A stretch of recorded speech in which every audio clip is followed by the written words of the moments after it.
Something's in there. Timestamp 2:42 a.m. and stayed in bed. The scratching stopping after 5 minutes.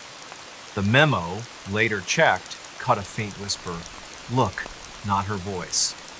She didn't check the bathroom, keeping the door locked, and worked from her couch the next day, March 11, avoiding the mirror entirely. That afternoon, Hannah called Tyler, who came over at 4:00 p.m. She showed him the memo, his face paling. That's not normal, he said, but suggested a logical fix. Cover the mirror. They hung a towel over it, securing it with duct tape, and tested the bathroom. No sounds, no fog. Tyler stayed for dinner, takeout from Chen's Garden, and left at 8:00 p.m. Hannah felt better, but at 11:15 p.m., the towel was on the floor, the mirror clear, though she hadn't touched it. She snapped a photo with her iPhone, time-stamped 11:17 p.m., and saw it. Her reflection, but with those black eyes, head tilted, smiling wider than her face could. She screamed, slammed the door, and called Rachel, who arrived at 11:30 p.m., calming her down.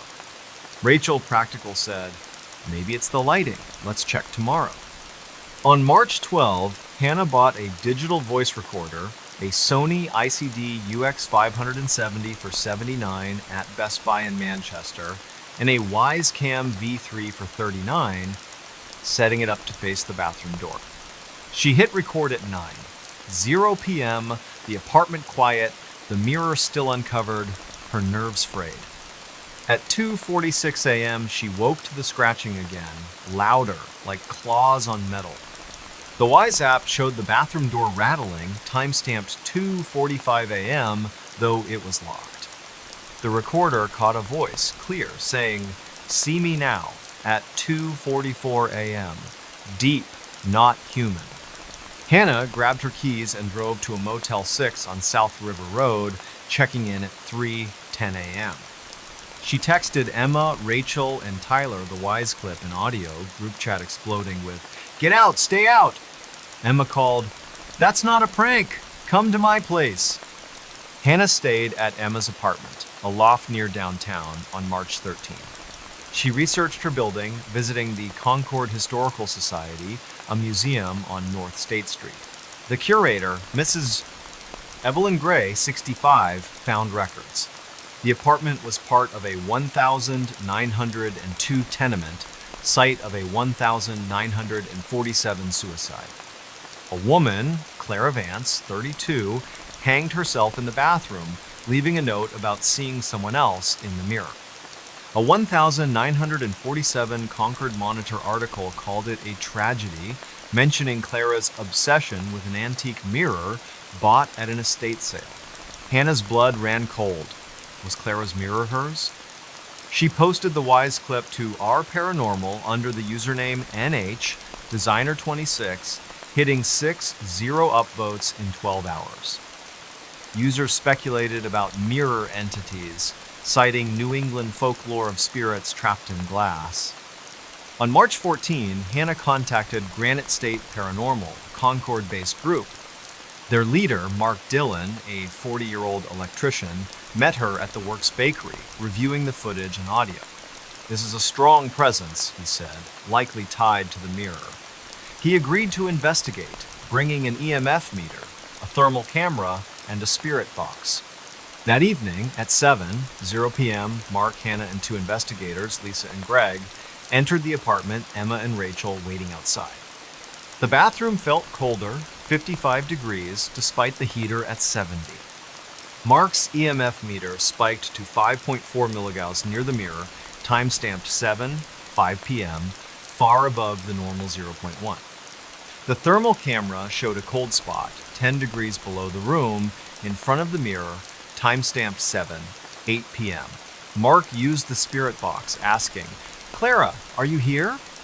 It hissed, then said, "Not Clara, mine," at 7:10 p.m. Hannah's knees buckled. The recorder caught a laugh, sharp at 7:12 p.m., the mirror fogging, though no one breathed on it. Mark's face grew serious. "This isn't a ghost. It's something darker. using the mirror as a door. He advised removing it, but warned it might provoke the entity. At 7:30 p.m., Greg unscrewed the mirror, carefully wrapping it in a blanket, the EMF meter dropping to 0.2 milligauss. But as they carried it out, the Wise Cam caught a shadow, human-shaped, darting across the bathroom, time-stamped 7:34 p.m. Lisa's flashlight flickered, and the air turned heavy like syrup. They stored the mirror in Mark's van, locked, and he called a colleague, Sister Margaret Cole, a 58-year-old Catholic spiritualist from Manchester. Hannah crashed at Emma's again, the recorder catching nothing that night. On March 15, Sister Margaret arrived at 6:00 p.m., meeting Hannah and Mark at the apartment. She inspected the bathroom, now mirrorless, and sensed a lingering malice. She found a 1,947 photo of Clara in the Historical Society's archive, her eyes eerily like the reflections. Margaret believed the entity wasn't Clara, but something Clara had summoned, perhaps through occult dabbling. At 6:30 p.m., Margaret performed a cleansing, sprinkling holy water, burning frankincense, and reciting prayers, placing a blessed medallion where the mirror hung. The thermal camera showed no cold spots. Time-stamped 6:45 p.m., the spirit box, used one last time, was silent. Mark took the mirror to a church in Manchester, where it was destroyed in a blessed fire, per Margaret's advice, on March 16. Hannah returned to her apartment on March 17, the bathroom normal, the air light. She posted a final Reddit update with the Wise clip, recorder audio, and Clara's photo, hitting 9-0 upvotes. She moved to a new apartment in Manchester in April 2025, closer to work, avoiding mirrors at night. Concord's bustling again, the works packed with students, the Merrimack flowing calmly. Hannah keeps her Wise Cam off, but sometimes, in a store window, she catches a glimpse of something dark and looks away fast. Ancient relic woke, something dark. That's the harrowing truth Abigail Foster uncovered in the early winter of 2025 in a sleepy town called Taos, New Mexico, home to about 6-0 people, nestled in the Sangre de Cristo Mountains. Taos is known for its adobe architecture, art galleries, and a mystical vibe tied to its Native American and Spanish roots. Abigail, a 33-year-old antiques dealer who ran a shop called Desert Finds on Paseo del Pueblo Sur, had a knack for spotting treasures at estate sales. But on January 15, 2025, a strange artifact she brought home from a local auction unleashed something dark, something that turned her quiet life into a waking nightmare. Taos is a blend of old and new, with tourists flocking to the Taos Pueblo, a UNESCO site, and locals grabbing coffee at places like World Cup Cafe. Abigail's shop, a cozy space filled with vintage lamps, Navajo rugs, and dusty books, was her pride, built after years of hustling at flea markets. She lived above the shop in a loft apartment, with creaky floors and windows overlooking the snow-dusted plaza. Her routine was simple: open the shop at 10:00 a.m., chat with customers, and scour auctions for unique pieces. She wasn't superstitious, brushing off tales of cursed objects as marketing ploys. On January 14, she attended an auction at the Taos County Fairgrounds where a rancher's estate was being liquidated. Among the items was a small carved stone idol, about 6 inches tall, listed as pre-Columbian, origin unknown. Its surface was worn, etched with angular symbols, its face featureless except for deep, hollow eyes.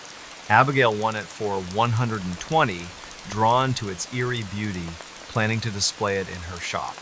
She had no idea what she'd invited in. On January 15, Abigail brought the idol to her loft, setting it on a bookshelf next to a cactus and some paperbacks. That night at 8:00 p.m, she was sketching the idol for her shop's Instagram, her iPhone 14 propped up, recording a time-lapse for a reel, time-stamped 8:02 p.m.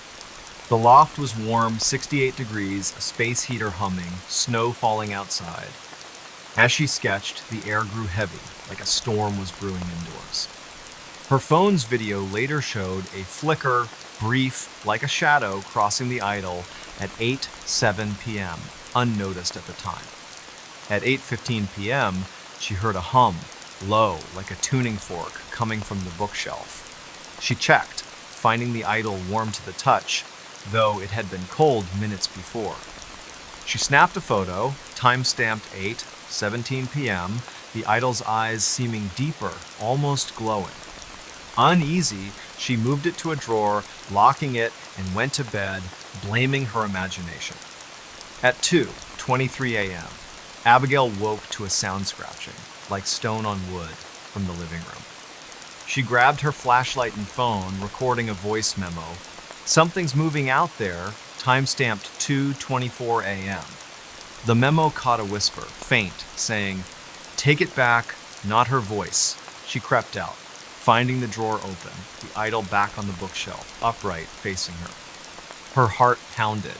She locked it in a metal cash box, shoving it under her bed, and texted her friend Mateo, a 35-year-old potter who sold at her shop, at 2:30 a.m. "Weird stuff with this statue. Call me," Mateo replied. "Spooky. Talk tomorrow." Abigail didn't sleep, the hum lingering in her ears. On January 16, Abigail opened her shop, but kept the idol upstairs, too rattled to display it. She visited the Taos Public Library, a modern building near the plaza, and researched the idol. A 1,998 book, Artifacts of the Southwest, describes similar carvings found in Chaco Canyon, possibly linked to an ancient cult, though details were vague. A 2010 Taos News article mentioned a local collector, Juan Romero, who'd owned a cursed statue that brought bad luck before he vanished in 2012. Abigail's stomach churned. Was her idol connected? She bought a digital voice recorder, a Zoom H4n Pro for $149 at Best Buy in Santa Fe, 70 miles away, and a Blink mini camera for $29, setting it up to face the cash box in her loft. At 9:00 p.m., she hit record, the apartment quiet, the idol still locked away.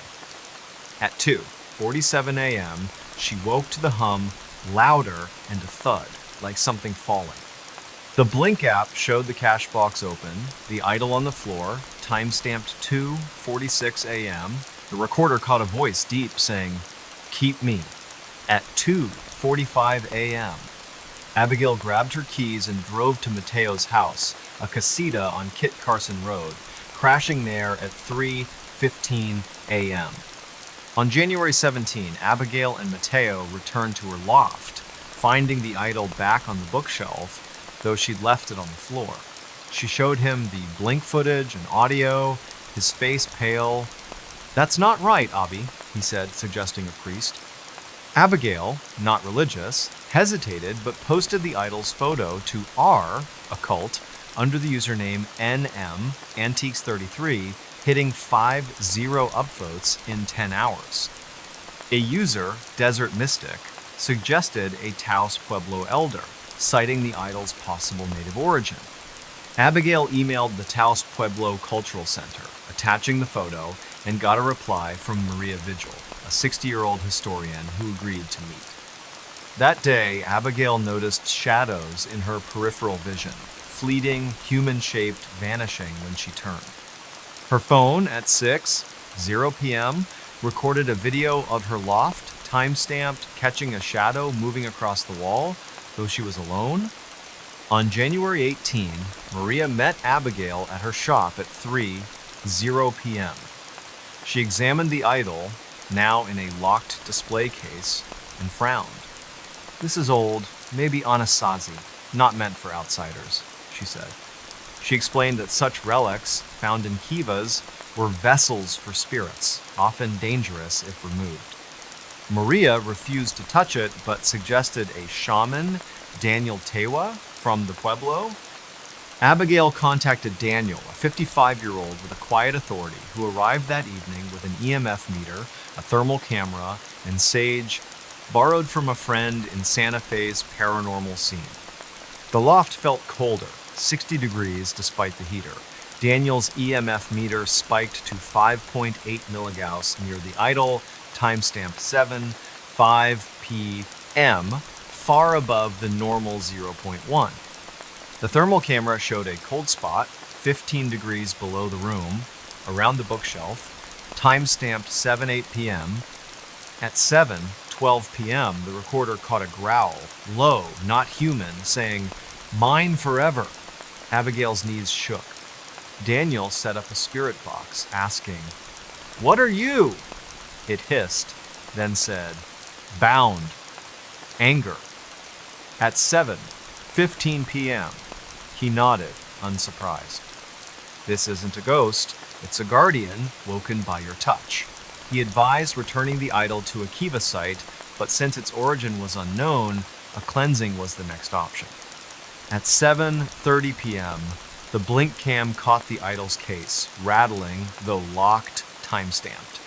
Daniel's face grew stern. "It knows we're fighting." Abigail, terrified, agreed to the cleansing. She stayed at Mateo's, again, the recorder catching scratches, like claws on metal, at 2:50 a.m., time-stamped from her empty loft. On January 19, Daniel returned at 6:00 p.m. with Maria and a colleague, Elena, a 48-year-old Pueblo spiritualist. They prepared the loft, burning cedar, spreading cornmeal in a circle around the idol, still in its case. Daniel chanted in Tiwa, praying for the spirit's release, while Elena placed a turquoise stone near the idol, a symbol of peace. At 6:45 p.m., the EMF meter dropped to 0.2 milligauss, the cold spot gone. The spirit box, used briefly, was silent. The blink cam caught a shadow, faint, dissolving, time-stamped 6:47 p.m. Abigail felt the air lighten, like a fog lifting. Daniel wrapped the idol in a blanket, taking it to the Pueblo for safekeeping, to be buried in a sacred site not disclosed. Maria warned Abigail, "Respect the old things. They're not yours." Abigail returned to her loft on January 20, the shop bustling with tourists, the plaza bright with snow. She posted a final Reddit update with the blink clip, recorder audio, and idol's photo hitting 8-0 upvotes. She stopped buying unprovenanced artifacts, sticking to pottery and rugs.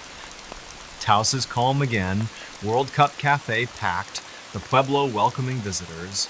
Abigail keeps her recorder off, but she checks her drawers at night, half expecting those hollow eyes to stare back. Welcome to Midnight Mysteries, where haunting tales and dark secrets unfold under the cover of night. Close your eyes, breathe deep, and drift into eerie stories whispered in the silence of midnight. Perfect for lovers of horror, mystery, and sleep with a thrill. Cursed Doll moved at midnight. Cursed Doll moved at midnight. That's the story Emily Harper stumbled into in the fall of 2023 in a sleepy Ohio town called Millfield. It's the kind of place where everyone knows your name, where the Dollar General is the biggest store for miles, and where old houses creak with secrets nobody talks about. Emily, a 29-year-old freelance graphic designer, had just moved into a fixer-upper on Maple Street, a 2-story Victorian with peeling paint and a sagging porch. She got it cheap at an estate sale, a steal at 87.0 because the previous owner, Mrs. Evelyn Carver, had passed away at 93, leaving no heirs. The house came with furniture, dusty books, and one peculiar item: a porcelain doll, about 2 feet tall, dressed in a faded blue gown, with glass eyes that seemed to follow you. Emily found it in the attic, tucked in a wooden cradle, wrapped in a yellowed quilt. She thought it was creepy but charming, a relic of a bygone era. She named it Clara, after her grandmother, and set it on a shelf in her living room, next to a thrifted lamp and a stack of design magazines. That was her first mistake. Before we begin, tell me, where are you listening from and what time is it there? Millfield, Ohio isn't the kind of place you'd expect a horror story. It's got one stoplight, a diner called Judy's that serves pancakes 24/7, and a volunteer fire department that doubles as the town's social hub. The population hovers around 200, and the biggest news of 2023 was when a raccoon got stuck in the high school's vending machine. But Emily, who grew up in Columbus and craved the quiet, loved it. She'd spend her days sketching logos for clients, sipping coffee on her porch, waving at neighbors like old Mr. Thompson, who walked his beagle every morning at 7:15 sharp. At night, she'd binge true crime podcasts, her AirPods drowning out the house's groans as the wind swept through the Appalachian foothills. It was peaceful, mostly, until October 17, 2023. That night, Emily was working late, her laptop glowing in the dim living room. The clock read 11:47 p.m. when she heard it, a soft thud, like a book falling off a shelf. She froze, her fingers hovering over the keyboard. The house was old, sure, but this wasn't the usual creak of settling wood. She muted her podcast, some episode about a missing hiker, and listened. Silence. Then, another thud, sharper, from the direction of the living room shelf. Emily's heart picked up. She grabbed her phone, turned on the flashlight, and tiptoed across the hardwood floor, her socks muffling her steps. The beams swept over the couch, the coffee table, the shelf. Clara, the doll, was there, upright, her glass eyes glinting. But something was off. Emily could have sworn she'd left Clara facing the window toward the street. Now, the doll was angled toward her, as if watching her work. Emily laughed nervously, chalking it up to her imagination. She'd been listening to too many creepy stories, she told herself. She reached out, adjusted Clara to face the window again, and went back to her laptop. But as she sat down, she felt Ita prickle on the back of her neck, like someone was standing behind her. She spun around. Nothing. Just Clara on the shelf, the lamp casting long shadows across the room. Emily shook her head, saved her work, and went to bed, locking her bedroom door just in case. The next morning, October 18, Emily woke to her alarm at 7:00 a.m., the sun filtering through her curtains. She shuffled downstairs, brewed coffee, and glanced at the shelf. Clara was facing her again, not the window. Emily's stomach dropped. She hadn't touched the doll since last night. She checked the front door locked, the window sealed. She lived alone, no pets, no roommates. Her first thought was a prank, but who? She barely knew her neighbors, and the house had a new deadbolt installed by a locksmith from Athens, Ohio, just 15 miles away. She took a photo of Clara with her phone, time-stamped 7:12 a.m., and sent it to her best friend, Megan, who lived back in Columbus. "This is freaking me out," she texted. Megan replied, "That's creepy AF. Get rid of it." Emily considered it, but she wasn't ready to toss Clara just yet. Maybe it was a loose shelf, or maybe she was misremembering. She turned Clara toward the window again, this time propping a heavy bookend against her to keep her in place. That day, Emily tried to focus on work, but her eyes kept drifting to the shelf. By 3:00 p.m., the bookend was still there, Clara unmoved. She felt silly, even recording a short video on her phone, narrating, "See, nothing weird? Just a doll." She posted it to her Instagram story, mostly for Megan, who'd been texting her doll memes all day. But that night, things got worse. At 11:59 p.m., Emily was brushing her teeth when she heard a scrape, like wood dragging across wood. She spit out her toothpaste, grabbed her phone, and crept downstairs. The living room was dark, the lamp off. She flicked on her flashlight. The bookend was on the floor, 6 feet from the shelf. Clara was facing her, her porcelain hands slightly raised, as if she'd pushed the bookend off herself. Emily's breath caught.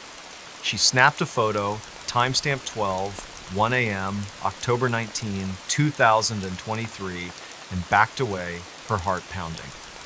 Emily didn't sleep that night. She sat on her couch, phone in hand, Googling Haunted Dolls, Ohio.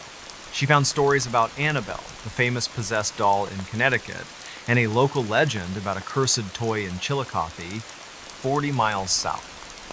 At 2:14 a.m., she called Megan, who answered groggily. "Em? It's the middle of the night," Megan said. Emily whispered, "It moved again, I swear." Megan, now awake, told her to leave the house, but Emily didn't want to run. She'd sunk her savings into this place. Instead, she decided to document everything, like a true crime host would. She set up her old GoPro camera, bought in 2021 for a trip she never took, to record the shelf overnight. She hit record at 3:07 a.m., the red light blinking, and went to bed, locking her door. On October 19, Emily woke at 8:00 a.m., her eyes gritty from lack of sleep. She checked the GoPro footage. At first, it was just the shelf, Clara motionless, the bookend still on the floor. But at 12:03 a.m., something happened. The footage showed Clara's head turning slowly toward the camera. No hands, no strings, just the doll moving on its own. Then, at 12:04 a.m., her arms twitched and the camera shook as if something had bumped it. Emily replayed it 5 times, her hands trembling. She uploaded the clip to her laptop, backed it up on a USB drive, and emailed it to Megan with the subject line, "I'm not crazy." Megan called immediately. "That's not normal, Em. Call someone. A priest, a psychic, anyone." Emily didn't know any psychics, but she remembered Mr. Thompson, her neighbor, who'd lived in Millfield for 60 years. At 9:30 a.m., she knocked on his door, the GoPro footage on her phone. Mr. Thompson, a wiry man with a flannel shirt and a coffee mug, invited her in. His living room smelled of pipe, tobacco, and dog fur, his beagle snoring on a rug. Emily showed him the clip. His face paled. "That's Evelyn's doll," he said. She called it her little girl, never let anyone touch it. He told Emily that Evelyn Carver, the house's previous owner, had been obsessed with the doll, claiming it spoke to her. After Evelyn's husband died in 1987, she'd sit in her rocking chair talking to it for hours. The town thought she was eccentric, maybe senile.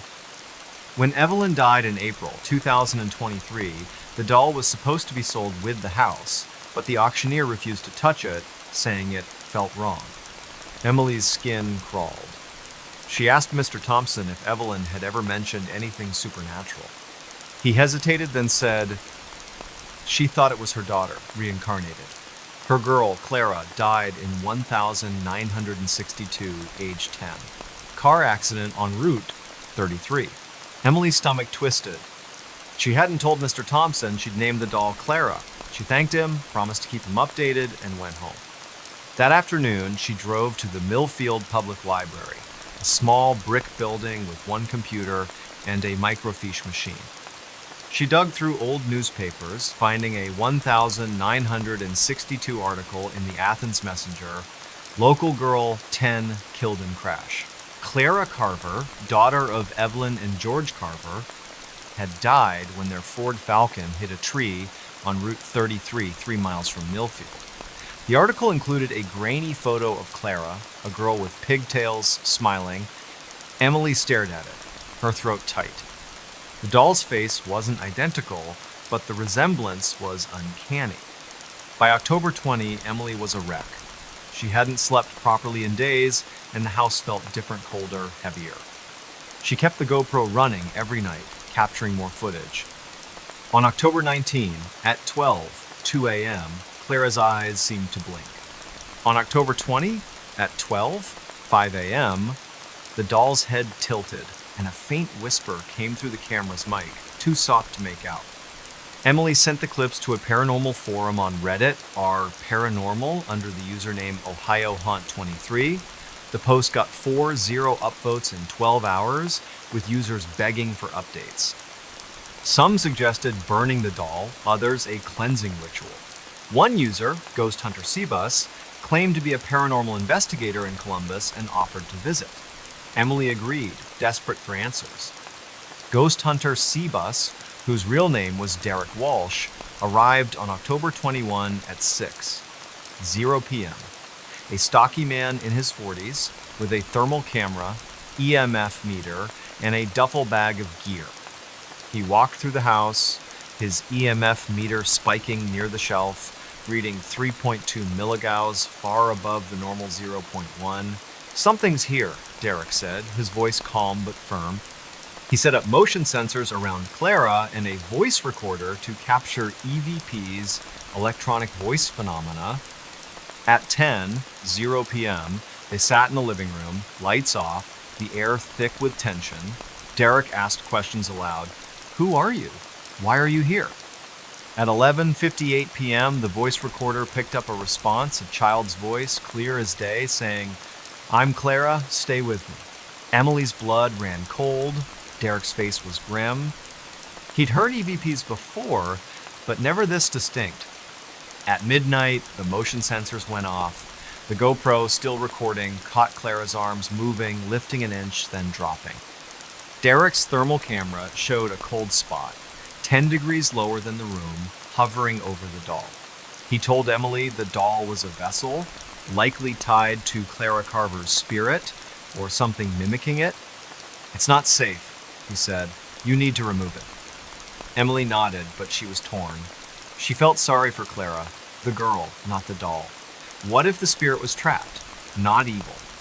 Derek stayed until 2:00 a.m., collecting more data, then left, promising to analyze the EVPs and return with a medium. On October 22, Emily tried to live normally, working on a logo for a client, a craft brewery in Cincinnati. But at noon, she heard a giggle from the living room. She froze, her pen dropping. The giggle came again, high-pitched, like a child's. She grabbed her phone, started recording audio, and walked to the shelf. Clara was facing her, the bookend on the floor again. The giggle stopped. Emily's audio caught nothing, but she was done doubting herself. That night, she wrapped Clara in the quilt, put her in a cardboard box, and drove to St. Paul's Catholic Church in Athens, 15 miles away. She left the box on the steps with a note, "Please bless or destroy, haunted." She didn't sign it. Emily expected relief, but the house felt worse. On October 23, at 12:03 a.m., her GoPro, still aimed at the empty shelf, recorded footsteps, small and deliberate, like a child's. The next night, her bedroom door, always locked, creaked open at 12:01 a.m. She called Derek, who returned on October 25 with a medium Lisa Marino, a 50-year-old woman with kind eyes and a rosary. Lisa walked the house, pausing at the shelf. "She's still here," Lisa said. "The doll was just a focus. Clara's spirit is tied to this place." Lisa performed a cleansing, burning sage, reciting prayers, sprinkling holy water. She told Emily to talk to Clara, to acknowledge her, to help her move on. That night, Emily sat in the living room alone at 11:55 p.m. She spoke softly. "Clara, I know you're here. I'm sorry you're scared. You don't have to stay." At midnight, the air shifted, lighter, like a window had opened. The GoPro caught nothing unusual. For the first time in days, Emily slept through the night. On October 26, she posted a final Reddit update, including the GoPro clips, EVP audio, and thermal data, which hit 10-0 upvotes. Derek and Lisa confirmed the spirit seemed gone, though Lisa warned Emily to stay vigilant. Emily still lives in the house. She keeps the shelf empty, the GoPro packed away. Sometimes, late at night, she thinks she hears a creak, but it's just the house, she hopes. Millfield is quiet again. The diner still serving pancakes. Mr. Thompson still walking his beagle. But Emily knows something lingered here. Something that moved at midnight, and she'll never forget it. Ghostly whispers haunted my dreams. Ghostly whispers haunted my dreams. That's what happened to Lucas Bennett in the summer of 2024 in a small town called Lebanon, Pennsylvania, about 30 miles east of Harrisburg. Lebanon's the kind of place where you can still find mom and pop shops on Main Street, a farmer's market every Saturday, and houses that have stood since the Civil War. Lucas, a 34-year-old high school history teacher, had lived there his whole life in a modest colonial on Chestnut Street, bought in 2021 for 165,000. The house was old, built in 1853 with narrow stairs, a brick fireplace, and a cellar that smelled of damp earth. Lucas loved its character, the way the floorboards groaned underfoot, the way the windows rattled in a storm. He lived alone, no pets, no partner, just him and his bookshelves packed with biographies and old maps. But in June 2024, something changed. The house wasn't just old anymore, it was alive. Lebanon, with its 26,000 residents, is quiet by most standards. It's got a brew pub called Snitz Creek, a community theater, and a yearly bologna festival that draws a crowd. Lucas fit right in, coaching the high school chess club, grabbing coffee at Kleinfelter's Cafe, and chatting with neighbors like Mrs. Dolores Rivera, a retired nurse who'd wave from her porch every evening. He was practical, not the type to believe in ghosts. He'd roll his eyes at his students' stories about haunted cornfields or the lady in white who supposedly wandered Lebanon's cemetery. But on June 12, 2024, Lucas started to question everything. That night, he went to bed at 10:30 p.m., his usual routine. He'd been grading essays on the American Revolution, his desk lamp casting shadows across his cluttered study. Exhausted, he fell asleep quickly, the hum of a box fan drowning out the summer crickets. Around 2:00 a.m., he woke, heart racing, his sheets damp with sweat. He'd had a dream, vivid and wrong. In it, he was standing in his cellar, the air thick and cold, a woman's voice whispering his name, "Lucas, Lucas," over and over. Her voice was soft, almost pleading, but it came from nowhere and everywhere. He couldn't see her, just darkness and the cellar's stone walls. He woke gasping, the whisper still echoing in his head. He checked his phone. 2:03 a.m. He tried to shake it off, blaming stress, maybe the Thai takeout from golden chopsticks he'd had for dinner. But the feeling lingered, like someone was watching him from the corner of his room. Lucas didn't sleep much after that. He got up, turned on every light, and made tea, chamomile, hoping it'd calm him. The house was silent, except for the fan and the occasional creak. He checked the lock's front door, back door, all secure. He even opened the cellar door, a heavy wooden slab, and shone his phone's flashlight down the stairs. Nothing but cobwebs and an old furnace. He laughed it off, closed the door, and went back to bed, leaving the hallway light on. But the next night, June 13, it happened again. Same dream, same cellar, same whisper. "Lucas, Lucas." This time the voice sounded closer, like it was right beside his ear. He woke at 2:01 a.m., his alarm clock glowing red, his throat was dry, his hands shaking. He grabbed a notebook from his nightstand, a habit from grading, and wrote, "Dream again, woman's voice, cellar, 2:01 a.m." He needed proof he wasn't losing it. By June 14, Lucas was rattled. He taught his classes on autopilot, his students noticing his bloodshot eyes. After school, he stopped by Kleinfelter's Cafe and told his friend Jake, the barista, about the dreams. Jake, a 25-year-old with a man bun and a true crime podcast obsession, grinned. "Dude, your house is haunted. Bet it's the lady in white." Lucas scoffed, but Jake's words stuck. That afternoon, Lucas called his mom, Ellen, who lived in Lancaster, 40 miles away. She was practical, a retired accountant, and told him to see a doctor, maybe get a sleep study. "You're working too hard," she said. Lucas agreed, but deep down, he knew it wasn't stress. The whispers felt real, like they were reaching into his mind. On June 15, Lucas decided to document everything like a historian would. He bought a digital voice recorder, a Sony ICD PX370 from Best Buy in Harrisburg for $59.99, and set it on his nightstand that night. He hit record at 10:45 p.m., the red light blinking, and fell asleep. At 2, 2 a.m., he woke from the same dream, the whisper louder, almost desperate, "Lucas, help me." He checked the recorder, his hands clumsy with adrenaline. The audio was clear. At 2:00 a.m., a woman's voice, faint but unmistakable, said, "Lucas, help me." No one else was in the house. Lucas played it back 3 times, his stomach churning. He texted Jake at 2:15 a.m., attaching the audio. Jake replied, "Holy crap, that's an EVP. You got a ghost, man." Lucas barely slept after that. On June 16, he drove to the Lebanon County Historical Society, a small museum on Cumberland Street, to dig into his house's past. The librarian, Ms. Patricia Klein, a 70-year-old with bifocals, helped him search property records. The house at 412 Chestnut Street had been built in 1853 by a merchant, Samuel Weiss. In 1876, it was sold to a family, the Morgans.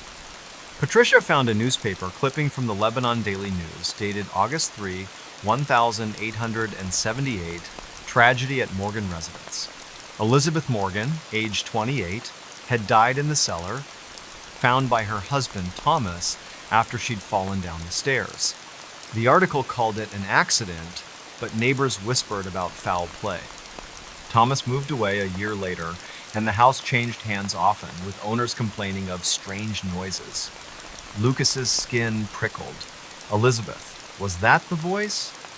That night, June 17, Lucas set up the recorder again and added a webcam, a Logitech C920 he'd used for virtual classes in 2020, aimed at his bed. He wanted proof, something to show it wasn't just dreams. At 4 a.m., he woke, the whisper now a plea, "Lucas, find me." The recorder caught it clearer at 2 a.m. "Lucas, find me." The webcam footage was worse. At 3 a.m., a shadow moved across his room, human-shaped, near the foot of his bed. It wasn't a car's headlight, she's curtains were drawn. Lucas uploaded the clip to his laptop, time-stamped, and backed it up on a hard drive. He posted it to a paranormal subreddit, r Ghosts, under the username ChessTeacherPA. The post got 6 upvotes in 24 hours, with users urging him to leave or contact a medium. On June 18, Lucas was a mess. He called in sick, his first time in 3 years, and reached out to Jake, who connected him with a local paranormal group, Susquehanna Spirits. Their leader, Karen Lutz, a 45-year-old former paramedic, visited that evening with an EMF meter, a spirit box, and a thermal camera. Karen walked the house, her meter spiking to 4.1 milligauss in the cellar, way above the normal 0.2. "There's energy here," she said. At 10:00 p.m., they held a session in the cellar, the air heavy, the stone walls slick with moisture. Karen used the spirit box, a device that scans radio frequencies for voices. At 10:47 p.m., it crackled, and a voice said, "Elizabeth, trapped." Lucas's knees buckled. Karen asked, "Elizabeth, are you here?" The box replied, "Help me." The thermal camera showed a cold spot, 8 degrees below the room near the stairs. Karen told Lucas the cellar was a hot spot, likely where Elizabeth died. She suspected Elizabeth's spirit was stuck, reliving her death, reaching out through his dreams. "She's not malicious," Karen said, "but she's desperate." She advised a cleansing, but warned it might not work if Elizabeth's death was unresolved. Lucas nodded, his mind racing. He'd taught about historical mysteries, unsolved cases. Could he solve this one? On June 19, he returned to the Historical Society, digging deeper. He found a 1,879 court record. Thomas Morgan had been questioned about Elizabeth's death, but never charged. A neighbor, Mary Klein, had testified that Elizabeth was unhappy, that Thomas was rough with her. The case was dropped for lack of evidence. That night, Lucas set up the recorder, webcam, and a new motion sensor, bought for $29.99 from Amazon. At 1 a.m., he woke, the whisper now a cry, "Lucas, he pushed me." The recorder caught it at 2:00 a.m. He pushed me. The motion sensor triggered at 2 a.m., no visible cause. The webcam showed the shadow again, clearer, a woman's silhouette by his door. Lucas was done sleeping in the house. He packed a bag, drove to a Holiday Inn in Harrisburg, and checked in at 3:30 a.m. He called Karen, who agreed to bring a medium, Teresa Cole, for a second session. On June 20, Karen and Teresa, a 60-year-old with a calm voice and a cross necklace, met Lucas at the house. Teresa sensed Elizabeth immediately, describing a woman in a long dress, her hair pinned up, standing in the cellar. "She's angry," Teresa said. "Not at you, at him." They held a session at 9:00 p.m., Teresa speaking softly. "Elizabeth, you're safe." "Tell us what happened," the spirit box hissed, then said, "Thomas, stairs, pushed." Lucas's heart sank. Teresa performed a cleansing, burning white sage, reciting a prayer and placing salt at the cellar's entrance. She told Lucas to address Elizabeth, to acknowledge her pain. At 11:55 p.m., Lucas sat in the cellar alone and said, "Elizabeth, I hear you. I believe you. You can rest now." At midnight, the air lightened, the cellar less oppressive. The webcam, still running, caught no shadows. On June 21, Lucas slept in his bed, no dreams, no whispers. He posted a final Reddit update, including the EVP audio, webcam clips, and thermal data, hitting 12:00 upvotes. Karen and Teresa confirmed the energy had shifted, though Teresa warned spirits can linger. Lucas kept teaching, kept coaching chess, but he never opened the cellar door again. He hung a cross above it just in case.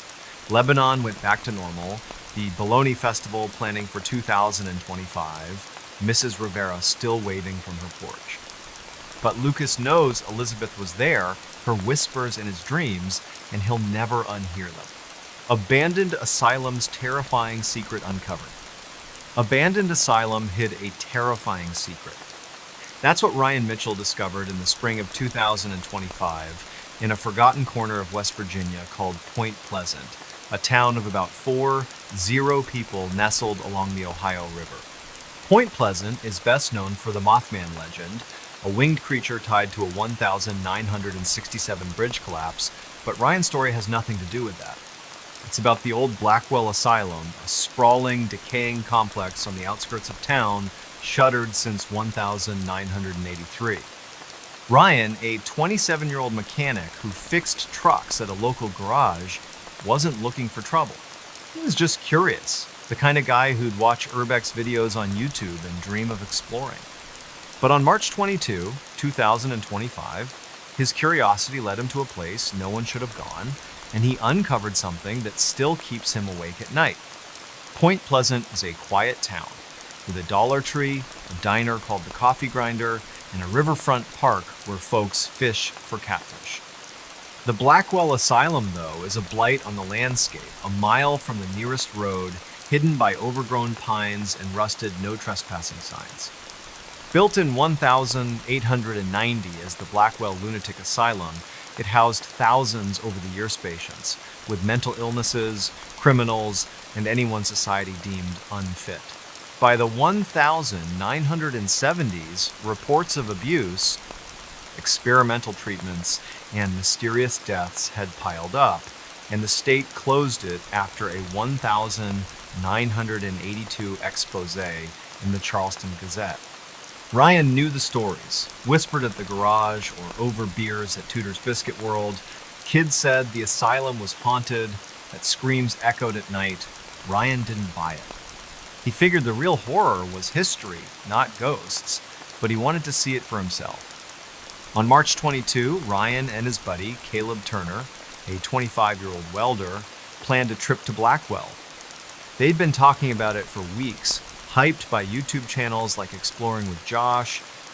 Ryan packed a backpack with a flashlight, a GoPro Hero 10 he'd bought used for $200, a water bottle, and a pocket knife. Caleb brought a crowbar, just in case, and his iPhone for photos. They drove Ryan's 2018 Ford F-150 to a dirt road near the asylum, parking at 3:00 p.m. under a gray sky. The air was chilly, about 45 degrees, with a breeze rustling the pines. They hopped a sagging chain-link fence, the GoPro strapped to Ryan's chest, recording. The asylum loomed ahead, a red brick monolith with broken windows, ivy choking the walls, and a collapsed chimney.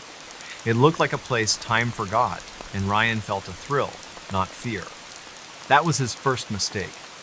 They entered through a side door, the lock long broken, and stepped into a hallway littered with debris-spilling paint, shattered tiles, and rusted gurneys. The air smelled of mold and something sharper, like old medicine. Ryan's GoPro caught it all. The graffiti-covered walls, the flickering light from their flashlights, Caleb's nervous laugh. They explored the first floor, finding an old cafeteria with overturned tables, a nurse's station with scattered files, and a therapy room with a cracked electroshock machine. Ryan narrated for the camera, "This is creepy, but kinda cool." At 3:47 p.m., they reached a stairwell to the basement marked Ward C restricted in faded paint. Caleb hesitated, but Ryan, adrenaline pumping, said, "Come on, man, this is the good stuff." They descended, the stairs creaking, the air growing colder, heavier. The basement was different. The walls were concrete, stained with water, and the corridors narrower, like a maze. Their flashlights cast long shadows, and the GoPro's audio picked up a faint drip, drip, drip. They found locked doors, some with small barred windows, and rooms filled with junk syringes, broken chairs, a straitjacket hanging on a hook. Ryan's excitement faded. "This feels wrong," he whispered. Caleb nodded, gripping the crowbar. At 4:12 p.m., they reached a door labeled Observation Room 3. It was ajar, unlike the others. Ryan pushed it open, the hinges screaming. Inside was a small room, maybe 10 by 10 feet, with a rusted metal table bolted to the floor, restraints dangling from the sides. On the table was a leather-bound ledger, its pages yellowed but intact. Ryan picked it up, his hands steady despite the chill in his bones. The ledger was a patient log, dated 1953 to 1955, from a Dr. Harold Vance, chief psychiatrist. It listed names, diagnoses, and treatments. Most were routine sedatives, therapy, but the last entry, dated June 17, 1955, was different. It described patient 47, a woman named Margaret Lowe, age 32, admitted for hysteria. The note read, "Subject resistant to standard protocols. Initiated procedure 12. Results inconclusive. Subject terminated." Ryan's stomach twisted. Terminated? He flipped the page, finding a sketch. A woman strapped to a table, wires attached to her head, a machine labeled Project Echelon. Caleb, looking over his shoulder, said, "Dude, this is bad. We should go." But Ryan couldn't stop. He slipped the ledger into his backpack, the GoPro still rolling, time-stamped 4:19 p.m. That's when they heard it. A low moan, like someone in pain, coming from deeper in the basement. Ryan froze, his flashlight shaking. Caleb whispered, "That's not the wind." The GoPro's audio caught it, faint but clear, at 4:21 p.m. They backed out of the room, their footsteps loud in the silence. The moan came again, closer, followed by a scrape like metal on concrete. Ryan's mind raced, maybe a squatter, an animal? But the asylum had been empty for decades, patrolled occasionally by county deputies. They turned a corner, and their flashlights hit something. A figure, humanoid, at the end of the hall, maybe 50 feet away. It was tall, thin, its head tilted unnaturally. The GoPro caught a glimpse before Ryan swung the camera away, his breath ragged. Caleb grabbed his arm. "Run now!" They bolted, the moan turning into a wail behind them. They reached the stairs, scrambling up, the GoPro bouncing, recording chaos. At the first floor, they didn't stop, sprinting through the hallway, out the side door, and over the fence. They didn't look back until they were in the truck. Doors locked at 4:37 p.m. Ryan's hands shook as he stopped the GoPro. Caleb was pale, muttering, "What was that?" Ryan didn't answer. He drove straight to his apartment on Walnut Street, a one-bedroom above a laundromat. There, they watched the footage. The figure in the hall was blurry but real, its eyes reflective, like an animal's, but its body too human. The ledger was real, too, its ink smudged but legible. Ryan uploaded the footage to his laptop, time-stamped, and backed it up on a flash drive. He texted his sister Lauren, a nurse in Huntington, 60 miles away, with a clip. "This is insane," she replied. "Don't go back."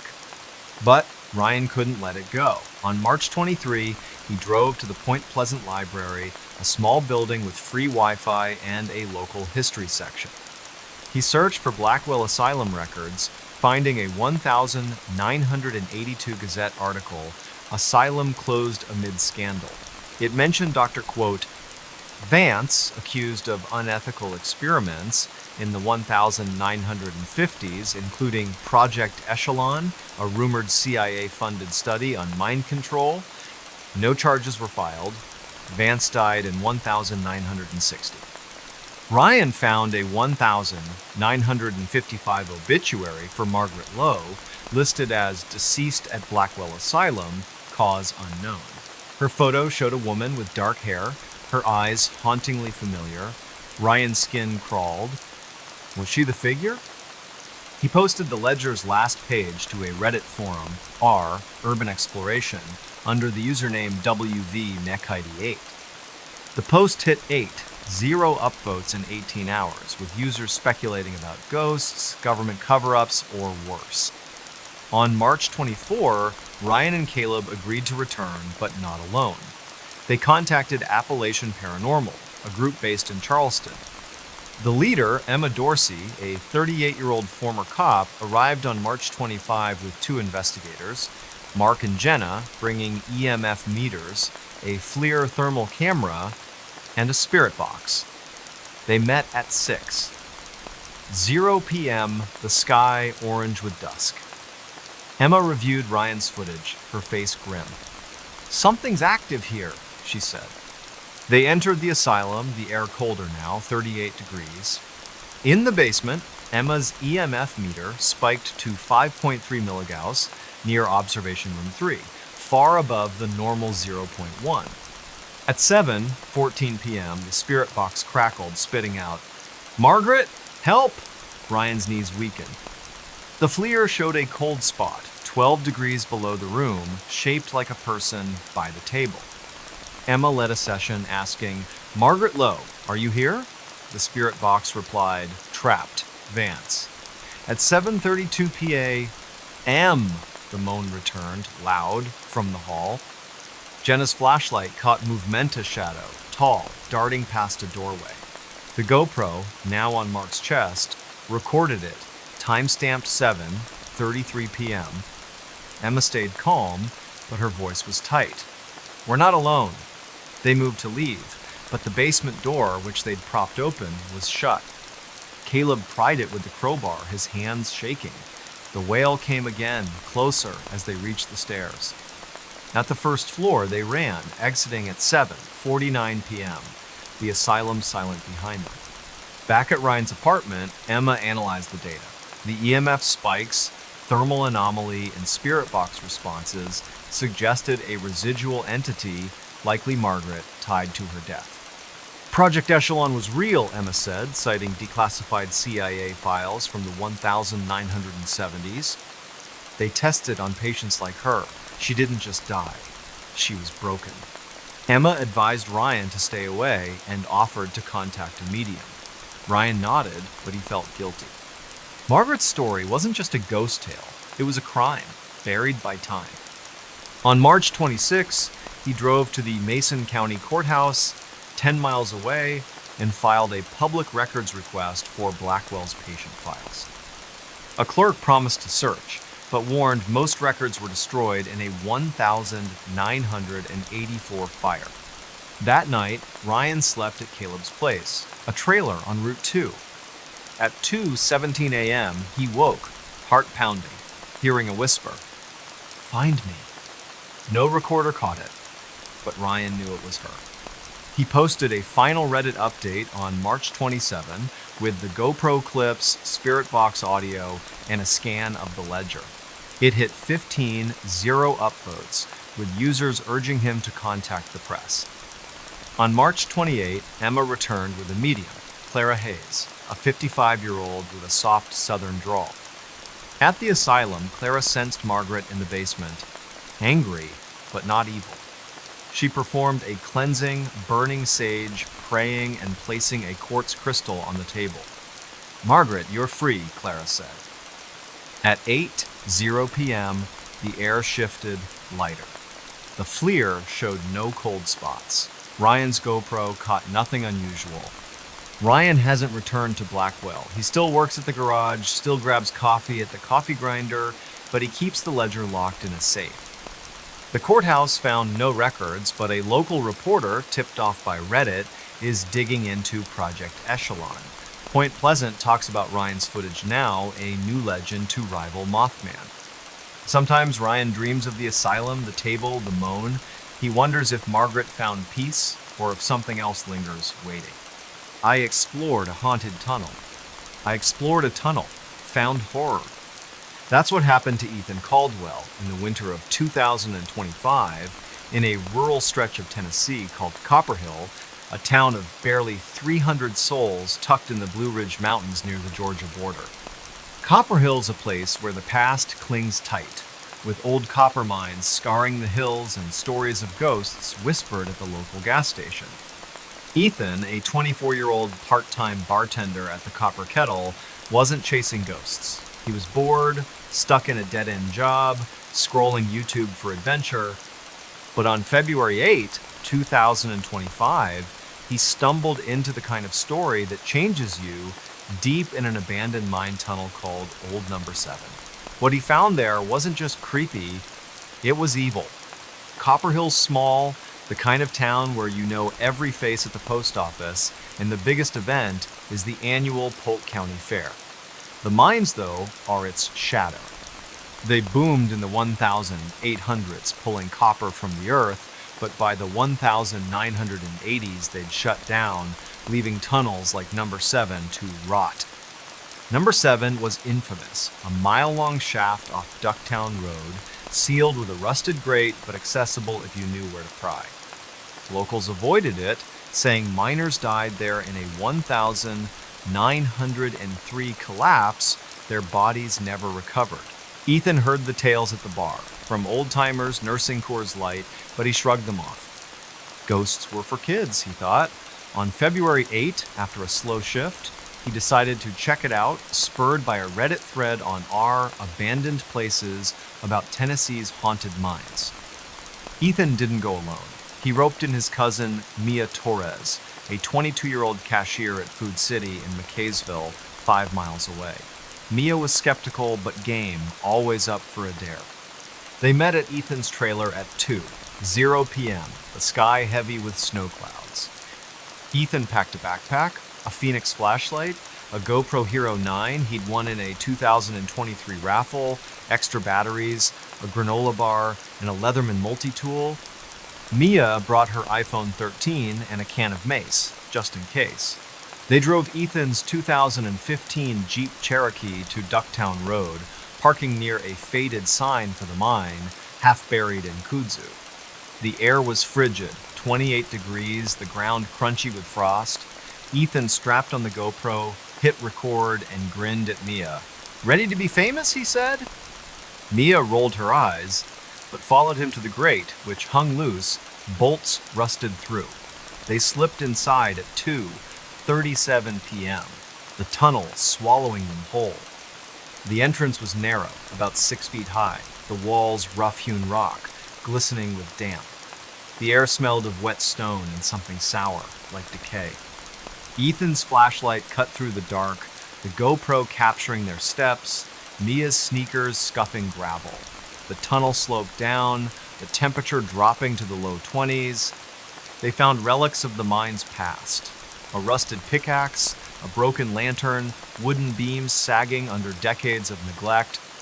Ethan narrated, "This is number 7, supposedly haunted." Mia snorted, her breath visible. "It's just a hole, Ethan." But at 2:50, 2 p.m., 200 yards in, they heard it. A faint knock, like metal on rock, echoing from deeper in the tunnel. Ethan paused, the GoPro's audio catching it, time-stamped. "You hear that?" he whispered. Mia nodded, her mace now in hand. They pressed on, the knocks growing louder, irregular, like someone tapping Morse code. At 1 p.m., they reached a fork, the tunnel splitting left and right. The left path was collapsed, a pile of rubble blocking it, but the right path opened into a wider chamber, maybe 20 feet across, with a low ceiling. The GoPro caught something odd, a circle of stones arranged deliberately in the chamber's center. Inside the circle were bones, small, maybe animal, and a rusted miner's helmet, its leather strap rotted. Ethan knelt, his flashlight on the helmet, and saw scratches inside, forming letters JH1903.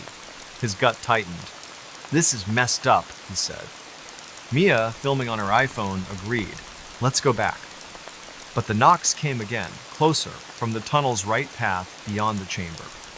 Ethan, curiosity outweighing fear, said, 5 more minutes. That was his mistake. They followed the right path, the tunnel narrowing, the ceiling brushing Ethan's hair. At 3:14 p.m., the GoPro's light flickered, though the batteries were fresh. The knocks stopped, replaced by a low hum like a distant machine. Ethan's flashlight caught something ahead, a wooden door, half-rotted, set into the rock. It wasn't on any mine map he'd seen online. The door had no lock, just a crude handle and carving symbols, maybe runes, etched deep. Ethan pushed it, the wood groaning, and it opened to a small room, maybe 8 by 8 feet. Inside was a stone slab, like an altar, stained dark, with chains bolted to the corners. On the slab lay a single object, a miner's pickaxe, its handle cracked, the blade crusted with something brown. The GoPro recorded it, time-stamped 3:18 p.m. Mia whispered, "This isn't right, Ethan. Let's go now." Before they could move, the hum became a voice, guttural, unintelligible, coming from the walls. Ethan swung his flashlight, the beam catching Movemento shadow, tall, hunched, darting across the room's far wall. The GoPro caught it, a blurry shape at 3:19 p.m. Mia screamed, dropping her phone, the screen cracking. Ethan grabbed her arm and they ran, the voice growing louder, words forming, "Stay, mine." The door slammed shut behind them, though no one touched it. Ethan yanked it open, the hinges splintering, and they sprinted back through the chamber, past the stone circle, the knocks now a deafening clang, like hammers on steel.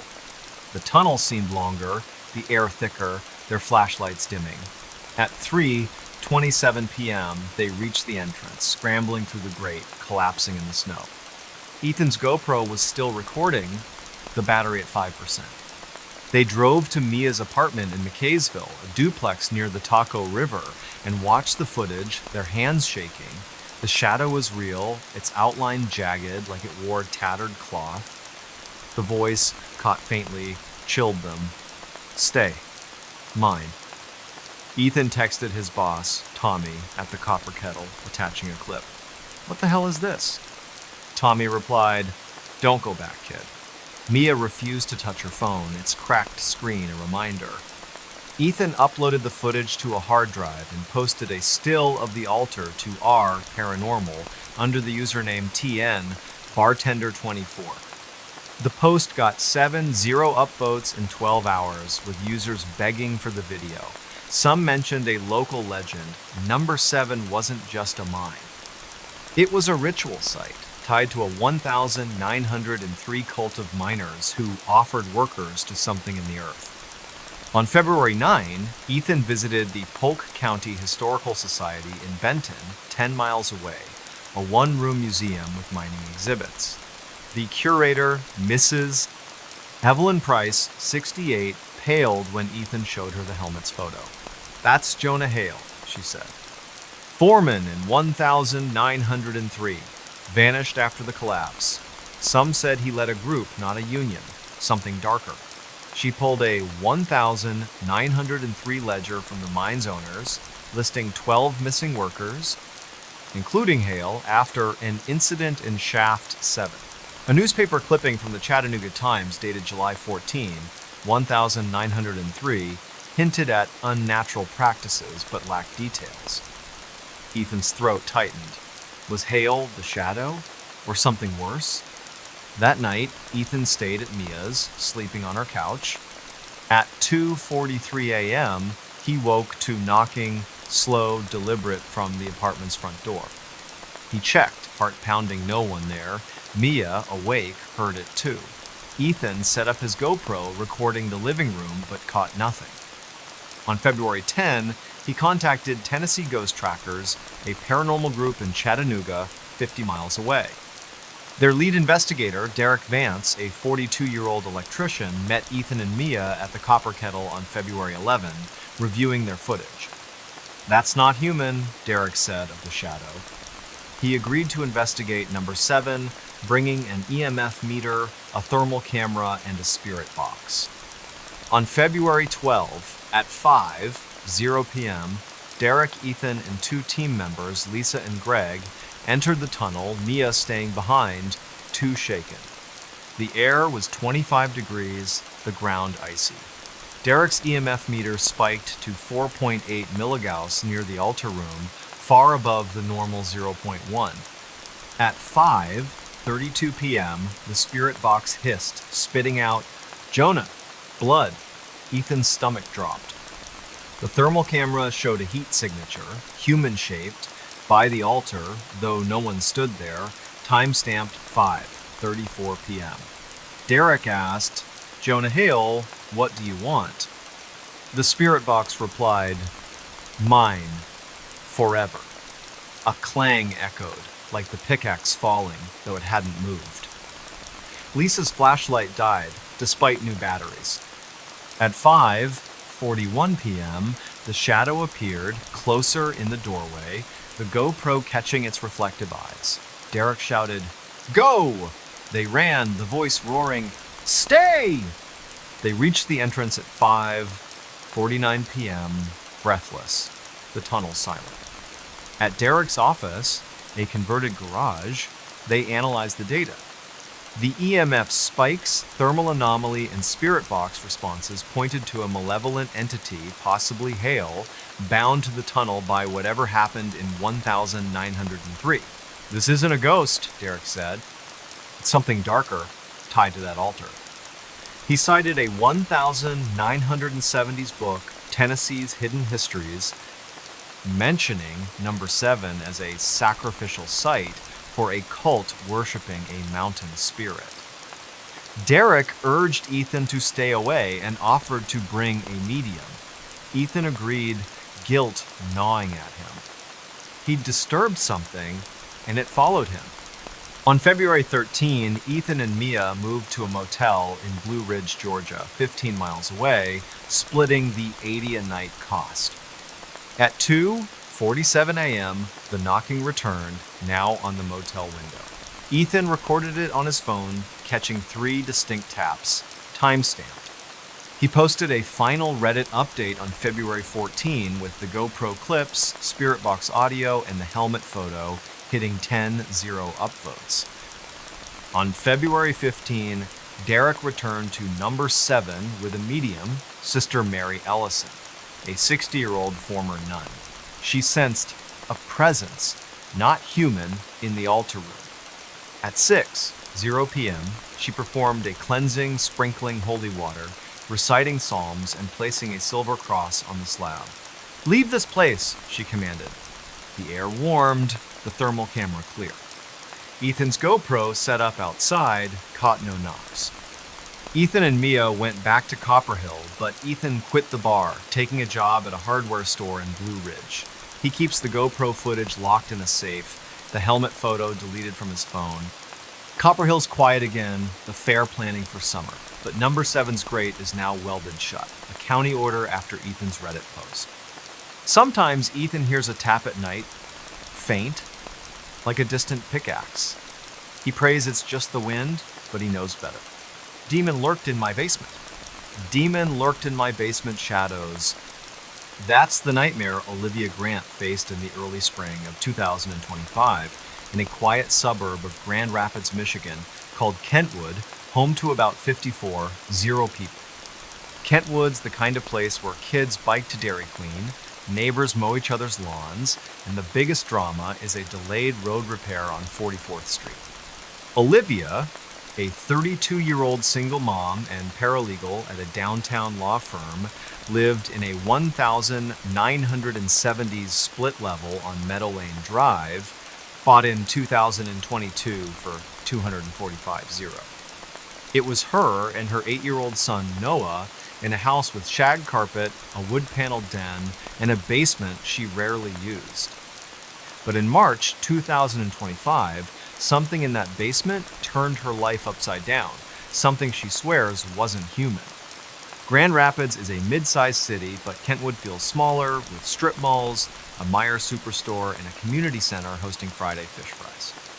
Olivia loved the normalcy, dropping Noah at school, grabbing coffee at Bigby, and waving to her neighbor, Mr. Doug Larson, a retired electrician who'd tinker in his garage. Her house was cozy, if dated, with a backyard swing set and a basement full of junk Christmas decorations, Noah's old tricycle, and a washer-dryer that rattled like a freight train. She'd avoided the basement since moving in, creeped out by its low ceiling and flickering fluorescent light. Noah wasn't allowed down there, a rule he followed without complaint. But on March 3, 2025, everything changed. That evening, Olivia was cooking spaghetti, Noah doing homework at the kitchen table. It was 6:15 p.m., the sky dark, a light rain tapping the windows. Noah looked up, frowning. "Mom, what's that smell?" Olivia sniffed, catching a whiff of something foul, like sulfur or rotten eggs, coming from the basement door, a flimsy plywood slab off the kitchen. She figured it was a plumbing issue, maybe a backed-up drain. She grabbed a flashlight, her iPhone 12, and opened the door, the smell hitting her like a wall. The stairs creaked as she descended, her flashlight beam sweeping the concrete floor, littered with dust and cobwebs. The washer-dryer was silent, the light off. At the bottom, she gagged, the odor choking. Her phone's flashlight caught something odd, a dark smear, like oil, on the wall near the furnace, forming a rough shape, maybe 3 feet tall, human-like but distorted. She snapped a photo, time-stamped 6:22 p.m., and backed up, her skin prickling. That's when she heard it, a low growl, not animal, not mechanical, coming from the corner where the smear was. She ran upstairs, slamming the door, her heart pounding. Olivia didn't tell Noah, not wanting to scare him. She locked the basement door, a cheap knob lock, and texted her friend Jenna, a realtor in Grand Rapids. "Weird smell in basement, creepy vibe. Plumber?" Jenna replied. "Could be mold. Call someone tomorrow." Olivia tried to sleep, but the growl echoed in her mind. At 2:47 a.m., she woke to a thud, like something heavy falling downstairs. She checked her phone's security app, linked to a Blink camera in the living room. The feed was normal, but the basement door was ajar, though she'd locked it. She grabbed a baseball bat from Noah's room, crept to the kitchen, and shut the door, sliding a chair under the knob. Nothing else happened, but she didn't sleep. Her phone opened to 911. On March 4, Olivia called a plumber, Mike's Plumbing, from Kentwood. Mike, a burly guy in his 50s, arrived at 10:00 a.m., checked the basement, and found no leaks or sewer issues. "That smell's not normal," he said, eyeing the smear, now fainter. "Might be a dead animal in the walls." He suggested an exterminator and left, refusing to charge her. Olivia took another photo of the smear, time-stamped 10:32 a.m., noting it looked less distinct, like it was fading. She worked from home that day, keeping Noah upstairs, but the house felt wrong, the air heavy, like a storm was coming. At 7:00 p.m., Noah, coloring in the den, said, "Mom, someone's whispering." Olivia froze. She heard nothing, but Noah pointed to the basement door. "Down there." She grabbed him, locked them in her bedroom, and called Jenna, who came over at 7:30 p.m. Jenna, practical, suggested a carbon monoxide detector, but Olivia knew it wasn't that. Her detector, installed in 2022, was fine. On March 5th, Olivia bought a digital voice recorder, a Zoom Honin for $99 at Best Buy, and a Wise Cam for $34, setting it up to face the basement door. She hit record at 8:00 p.m., the house quiet, Noah asleep. At 2:51 a.m., she woke to another thud, louder, like metal on concrete. The Wisecam's app showed the basement door open, swinging slowly, time-stamped 2:50 a.m. She checked the recorder, her hands shaking. At 2:49 a.m., it caught a voice, deep guttural, saying, "Leave, now." No one was in the house but her and Noah. She grabbed Noah, still half asleep, and drove to a Holiday Inn on 28th Street, checking in at 3:20 a.m. She texted Jenna the audio clip, who called, voice trembling, "Liv, that's not human. Stay out." Olivia didn't return home that day.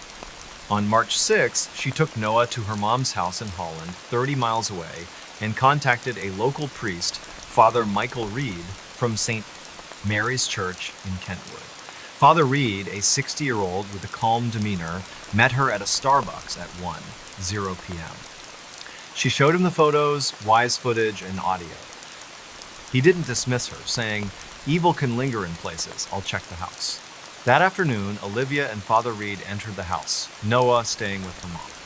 The smell was gone, but the basement felt colder, 10 degrees below the main floor, though the thermostat read 68. Father Reed sprinkled holy water, prayed, and placed a crucifix on the basement wall. At 2:15 p.m., the Wise Cam, still running, caught a shadow, tall and jagged, crossing the basement stairs, time-stamped. Father Reed's face tightened. "This is beyond me," he said. He referred her to a paranormal investigator, Karen Holt, based in Lansing, 70 miles away. On March 7, Olivia met Karen, a 45-year-old former journalist, at the house. Karen brought an EMF meter, a thermal camera, and a spirit box.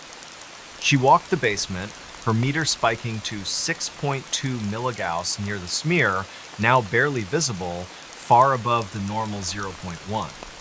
At 3:00 p.m., the spirit box crackled, spitting out, "Mine, stay." Olivia's knees buckled. The thermal camera showed a cold spot, 15 degrees below the room, shaped like a figure near the furnace, time-stamped 3. 4 p.m., Karen asked, "Who are you? Why here?" The spirit box replied, "Bound. Anger." Karen's voice was steady but firm. "This isn't a ghost. It's darker, maybe demonic, tied to this house." She suggested a full cleansing but needed more data. That night, Olivia stayed at the Holiday Inn, setting up the Wisecam remotely to monitor the basement.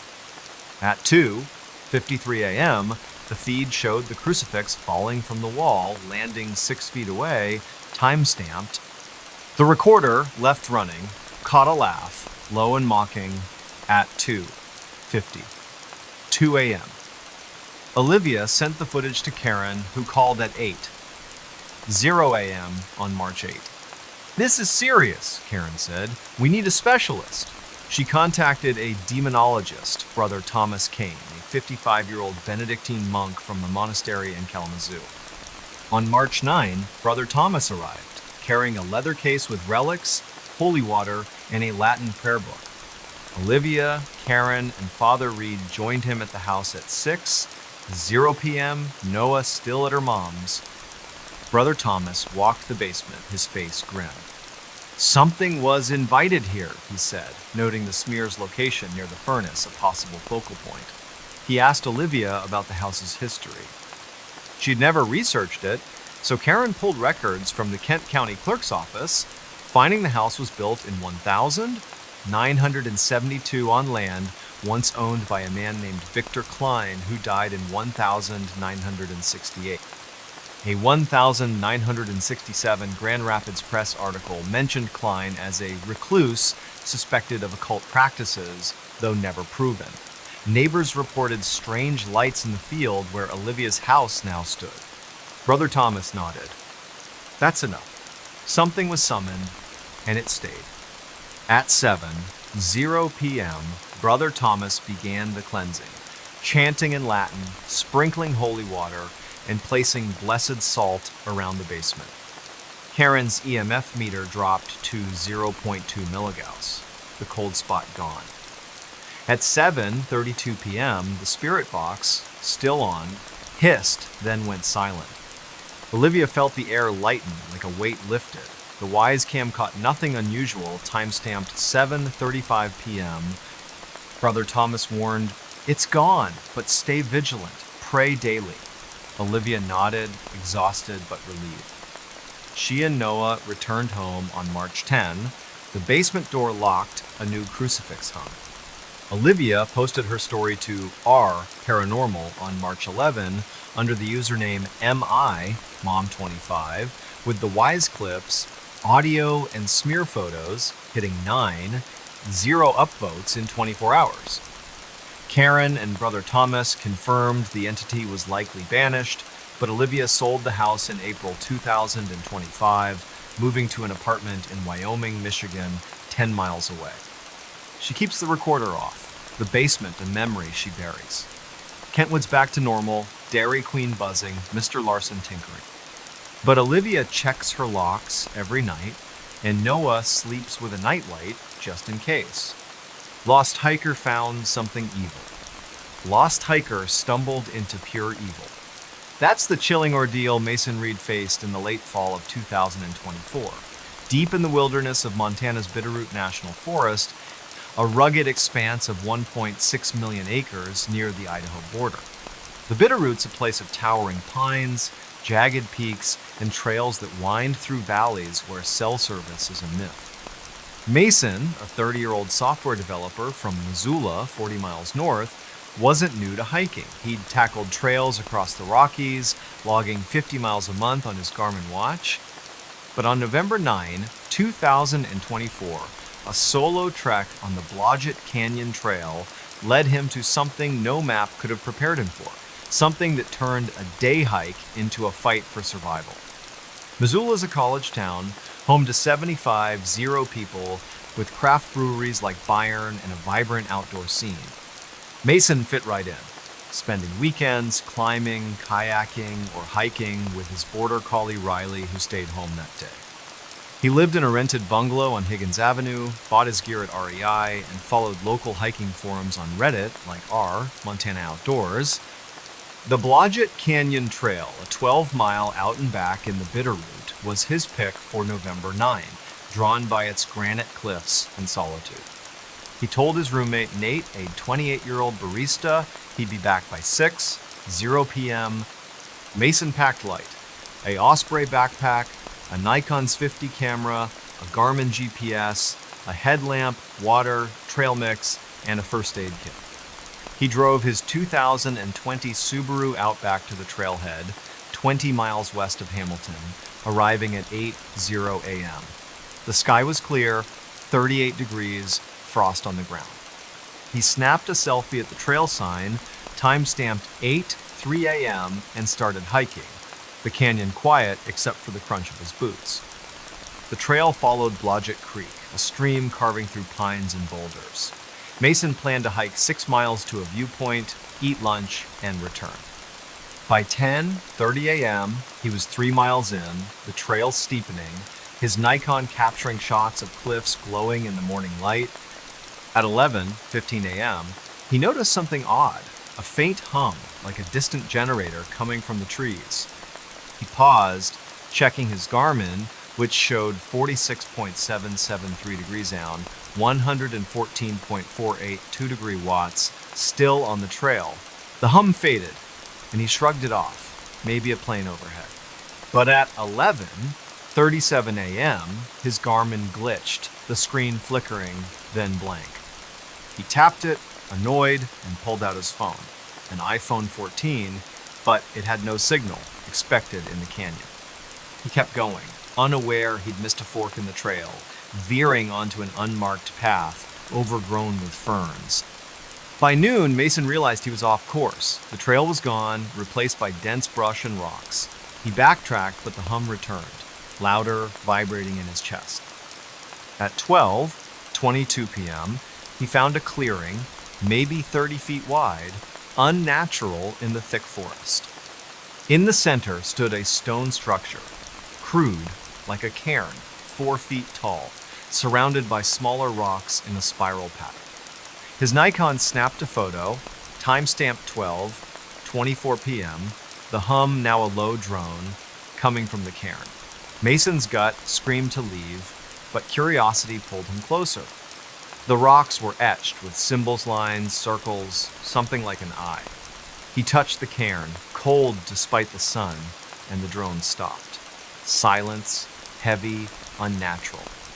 Then, a snap, like a branch breaking from the trees behind him. He spun, Nikon raised, and saw it. A figure, tall, maybe 7 feet, cloaked in shadow, standing 50 yards away, motionless. The photo, later checked, showed only trees. Timestamped 12:27 p.m. Mason bolted, crashing through brush, his backpack snagging on thorns. The figure didn't follow, but the hum resumed, pulsing like it was inside his skull. He ran blindly, tripping over roots, his headlamp falling out, lost. At 1:05 p.m., he stopped, gasping, at a dry creek bed, his Garmin dead. Phone at 10%. The forest felt wrong. Too dark for midday, the air thick like before a storm. He heard whispers, not words, just murmurs from all directions.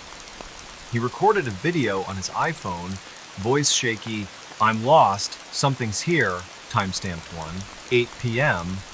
The whispers grew, and his flashlight, clipped to his pack, flickered, though its batteries were new. He moved, following the creek bed, hoping it led to the main trail. At 1:32 p.m., he found a rusted trapper's cabin, half collapsed, its door hanging by one hinge. Inside, he saw scratches on the walls, deep like claws, in a journal, pages brittle, dated 1923. The last entry read, "It watches.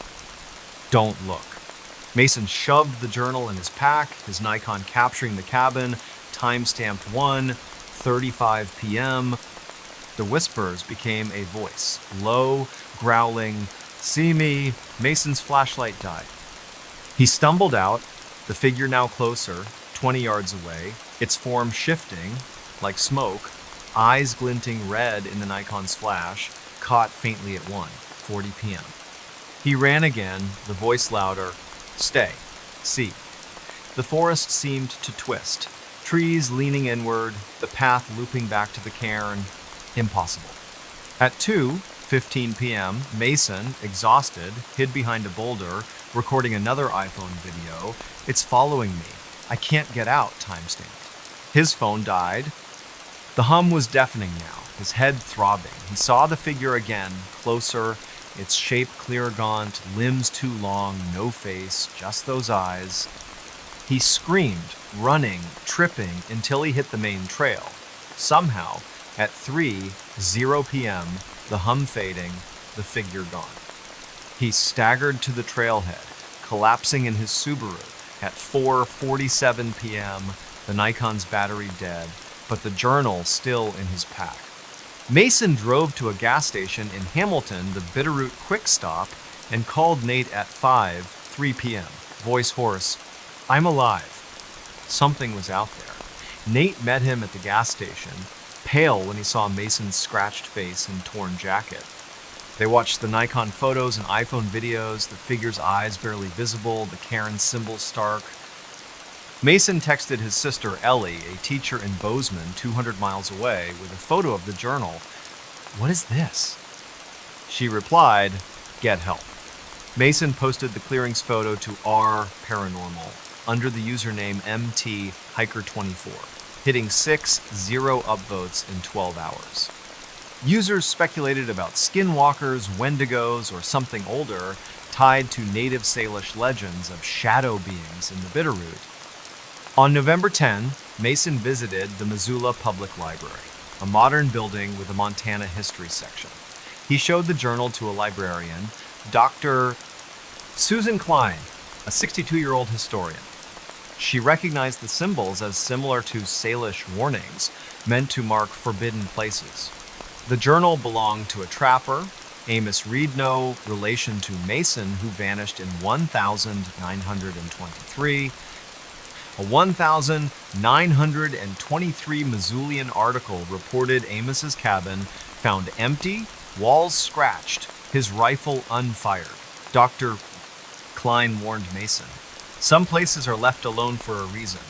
He dug deeper, finding a 1978 Forest Service report of missing hikers near Blodgett Canyon with strange markings, noted but unexplained.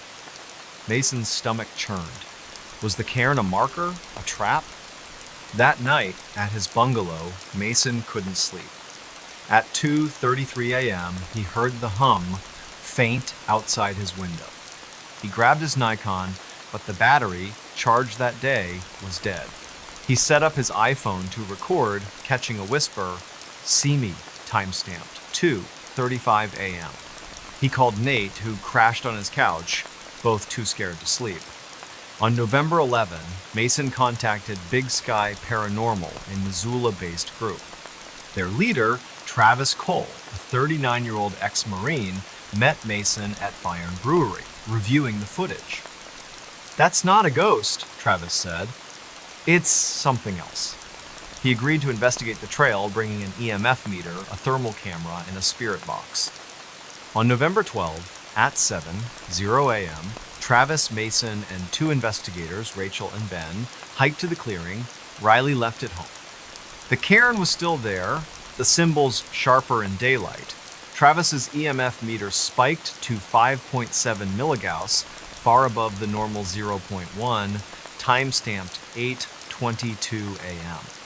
The thermal camera showed a cold spot, 10 degrees below the forest, hovering over the cairn, time-stamped 8:25 a.m. At 8:30 a.m., the spirit box crackled, spitting out, "Leave! Eyes!" Mason's throat tightened. Rachel's flashlight flickered, and Ben saw movement branches bending, no wind. The hum returned, low, and Travis's camera caught a shadow, fleeting, at 8:37 a.m. "We're done," Travis said, voice steady but urgent. They hiked out, the hum fading, reaching the trailhead at 10:15 a.m. At Travis's office, a rented space near the university, they analyzed the data. The EMF spikes, thermal anomaly, and spirit box suggested a non-human entity possibly tied to the land. Travis cited Salish oral histories, shared by a tribal elder in 2020, about watchers in the Bitterroot, guarding sacred sites. "You disturbed it," Travis told Mason. "It followed you." He arranged for a Salish elder, Joseph Black Elk, 70, to perform a ceremony. On November 13 at 6:00 p.m., Joseph met Mason at the trailhead, not the clearing, for safety. He burned cedar, sang a prayer, and scattered tobacco, asking the entity to return to the earth. The air felt lighter, the Nikon, now working, catching no anomalies, time-stamped 6:45 p.m. Mason posted a final Reddit update on November 14 with the iPhone audio, Nikon photos, and thermal data hitting 12-0 upvotes. He hasn't hiked since, sticking to Missoula's breweries and gym. He keeps the journal in a locked drawer, the cairn's photo deleted. Bitterroot's trails are busy again, hikers unaware of the clearing. Mason checks his windows at night, hearing the hum sometimes, faint, like a memory. He hopes Joseph's ceremony worked, but those red eyes still haunt him. Ouija board summoned pure terror. Ouija board unleashed a living nightmare. That's the horrifying reality Chloe Martinez faced in the winter of 2024 in a small college town called Bellingham, Washington, about 90 miles north of Seattle. Bellingham's a quirky place, home to Western Washington University with 16 zero-students, craft coffee shops like Makeworth, and a waterfront that smells of salt and pine.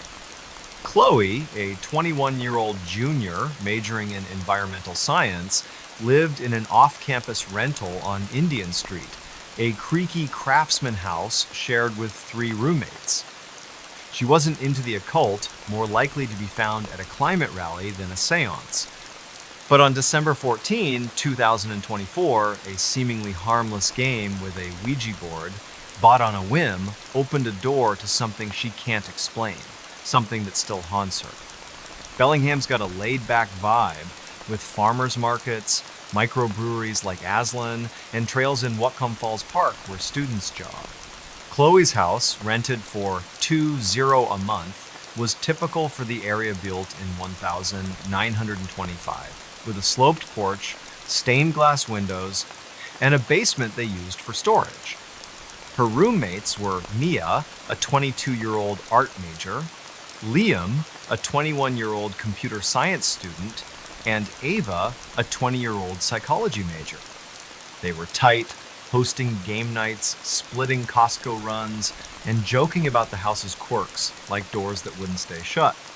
Chloe, practical and skeptical, rolled her eyes at Mia's tarot cards and Liam's ghost hunting apps. But when Ava brought home a Ouija board from a thrift store, the Rusty Anchor, for $5, Chloe agreed to try it, mostly for laughs.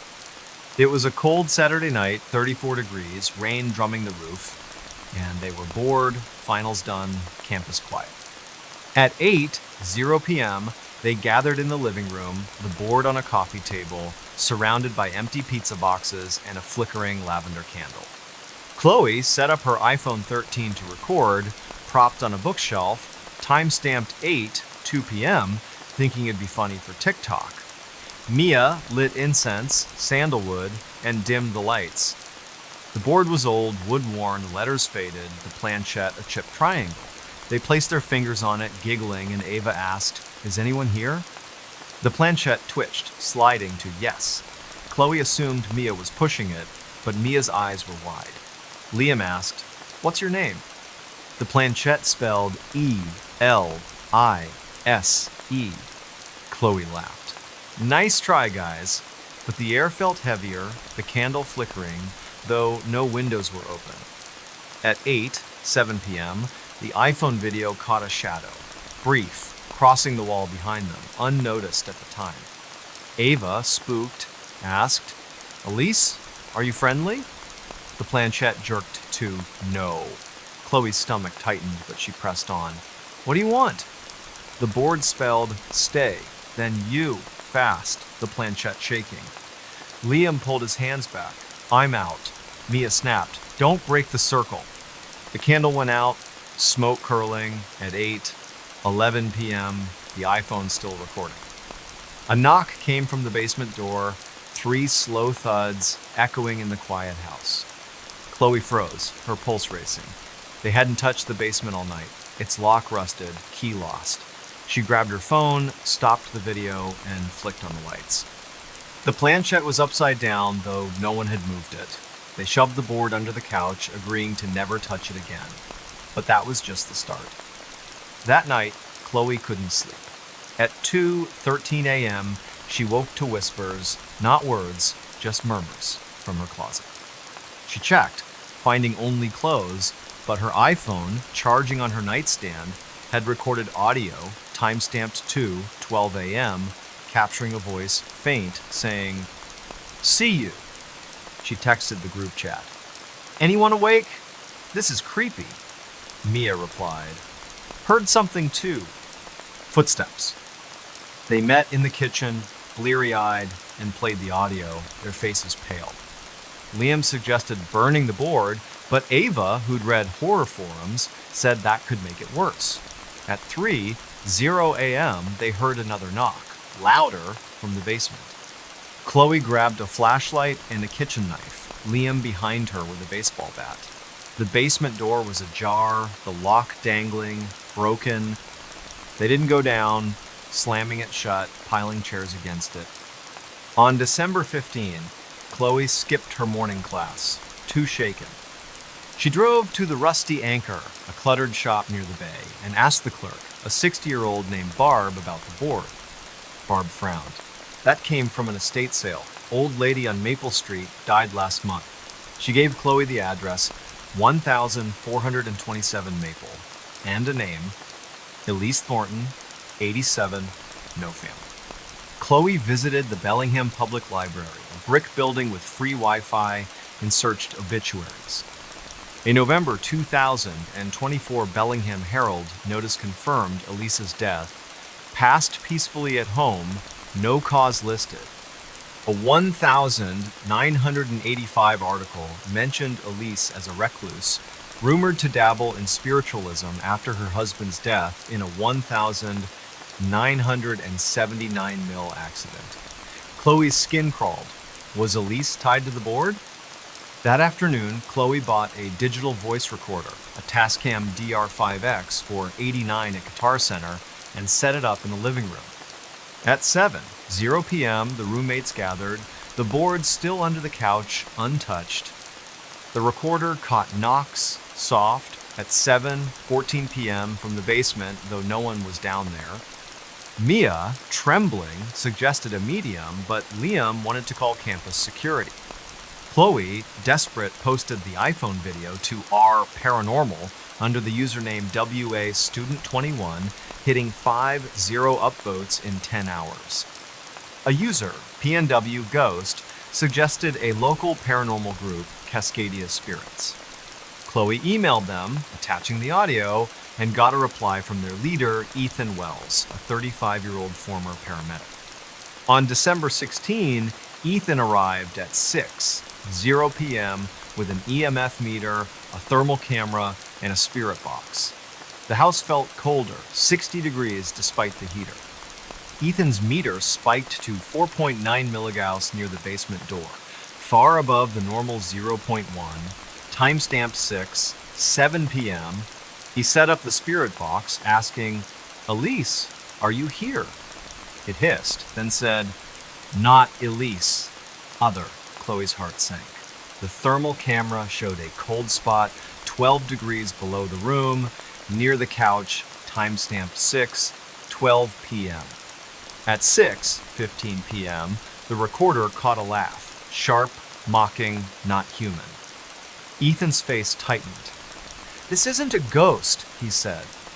"It's something you invited through the board." He urged them to leave for the night and arranged for a spiritualist, Nora Black, to assist. The roommates crashed at Mia's boyfriend's apartment, a studio near campus. At 2:19 a.m., Chloe's recorder, left running, caught a voice, clear, saying, "Come back, timestamp." She sent it to Ethan, who called, "Stay away until we fix this." On December 17, Chloe researched the house, visiting the Whatcom County Assessor's Office. Records showed 1,427 Maple, Elise's old address, was their rental before redistricting changed street names in the 1990s. A 1,979 police report noted disturbances at the house, with Elise claiming voices after her husband's death. Chloe's blood ran cold. The board had been in the house all along. On December 18, Ethan and Nora, a 50-year-old with a calm presence, met the roommates at the house at 5:00 p.m. Nora sensed a malevolent presence. Not Elise, but something older, drawn by the board's use. She searched the basement, finding a hidden panel behind a shelf, revealing a box of paper letters from Elise dated 1980, describing a dark thing she'd contacted, begging it to leave. Nora's spirit box at 5:27 p.m. said, "Bound. Hate." The EMF meter spiked to 6.3 milligauss, the air heavy like smoke. Nora began a cleansing, burning sage, chanting and placing salt around the board, which she sealed in a steel box with a cross. At 5:45 p.m., the recorder caught a scream, fading, then silence. The thermal camera showed no cold spots. The house lighter time-stamped 5:47 p.m. Chloe and her roommates returned on December 19, the board gone, taken by Nora for safekeeping. They posted a final Reddit update with the iPhone video, recorder audio, and thermal data hitting 10-0 upvotes. Chloe moved out in January 2025 to a dorm, her roommates scattering to new leases. She avoids thrift stores now, sticks to coffee shops and classes. Bellingham's back to its rainy rhythm, students biking to Makeworth, unaware of the house on Indian Street. Chloe keeps her recorder off, but sometimes, at night, she hears a faint knock and wonders if it's really gone. Something watched me from the woods. That's the terrifying truth Nathan Brooks uncovered in the early fall of 2024. In a remote corner of Maine called Millinocket, a town of about 0 people nestled near Baxter State Park. Millinocket's a place of dense forests, logging roads, and lakes where moose outnumber tourists. Nathan, a 29-year-old park ranger at Katahdin Woods and Waters National Monument, spent his days patrolling trails and checking campsites. He was no stranger to the wilderness, trained to handle bears, storms, or lost hikers. But on September 28, 2024, during a routine patrol, he encountered something in the woods that wasn't animal, wasn't human, and wasn't leaving him alone. Millinocket's a tight-knit town, with a diner called Ruthie's, a general store stocking ammo and bait, and a history tied to the Great Northern Paper Company, now gone. Nathan lived in a cabin on Golden Road, a dirt track off Route 11, rented for $600 a month. His life was simple: coffee from a percolator, shifts in his Ranger truck, and evenings with his girlfriend Lily, a 27-year-old nurse at Millinocket Regional Hospital. He wasn't superstitious, dismissing local tales of forest spirits or Bigfoot sightings as campfire stories. His job gave him a front row seat to the Katahdin Wilderness, 0 acres of pine, birch, and granite ridges. On September 28, he set out at 6:00 a.m., driving his Ford F-150 to a trailhead near Sandbank Stream, tasked with checking fire pits after a dry spell. He packed a radio, a Nikon D3000 500 camera for documenting violations, a Garmin GPS, a water bottle, and a Glock 19, standard for rangers. The air was crisp, 42 degrees, the sky pink with dawn. He snapped a photo of the trailhead sign, time-stamped 6:07 a.m., and started his patrol, unaware he'd soon wish he'd stayed home. The Sandbank Trail was a 5-mile loop, popular with day hikers, but quiet that morning. Nathan hiked a mile in, his boots crunching on pine needles, the forest alive with birdsong. At 7:15 a.m., he reached a campsite, its fire pit cold, no issues. His Nikon captured the site, time-stamped. But as he turned to leave, he felt it a prickling on his neck, like eyes on him. He scanned the trees, seeing nothing but shadows, his radio silent. He chalked it up to fatigue, having pulled a double shift the day before. At 7:40 a.m., a mile deeper, he found something odd. A pile of stones, stacked like a pyramid, maybe 2 feet high, in the middle of the trail. It wasn't natural, too precise, with smaller rocks forming a circle around it. He took a photo, time-stamped 7:42 a.m., his Garmin noting the coordinates: 45.9, 17 degrees, 68.8, 53 degree watts. Then he heard a sound, low like a growl, not bear or moose, coming from the woods to his left. He unholstered his Glock, heart thudding, but saw nothing. The growl faded, and he moved on, unsettled. By 8:30 a.m., Nathan was 3 miles in, the trail narrowing, the forest thicker. The feeling of being watched grew heavy, like a weight on his chest. At a clearing near a stream, he found another stone pile, larger, 3 feet tall, with scratches on the rock's lines, curves, almost like letters. He snapped a photo, time-stamped 8:35 a.m., and noticed his Garmin glitching, the screen frozen. His radio crackled, spitting static, though he hadn't touched it. He called base. "This is Ranger Brooks, Sandbank Trail, anything on the wire?" No response, just static, time-stamped 8:37 a.m. on his log. Then, a branch snapped, loud, 30 yards away. He swung his Nikon, catching a Chapital, maybe 6 feet humanoid, blending with the trees, its edges blurry. The photo, later checked, showed only pines, time-stamped 8:39 a.m. Nathan's training kicked in. Don't panic, assess, retreat. He backed away, Glock raised, the growl returning, closer from multiple directions. Nathan hiked fast, aiming for the trailhead, the forest darker despite the morning sun. At 9:05 a.m., his flashlight, clipped to his pack, flickered, though its batteries were fresh. He heard whispers, not words, just hisses, weaving through the trees. He recorded a voice memo on his phone, an iPhone 11. "Something's out here, not animal," time-stamped 9:07 a.m. The stone piles appeared again, 3 more, smaller, along the trail as if guiding him deeper. At 9:20 a.m., he reached a fork he didn't recognize. The trail marker's gone. His Garmin was dead, phone at 15%, no signal. The whispers grew, forming a voice, raspy. "Look back." He didn't, running now, his Nikon bouncing, catching blurry shots of trees, time-stamped 9:22 a.m. The shape appeared again, closer, 20 yards behind, its eyes reflective, like coins in the gloom. He fired his Glock, 2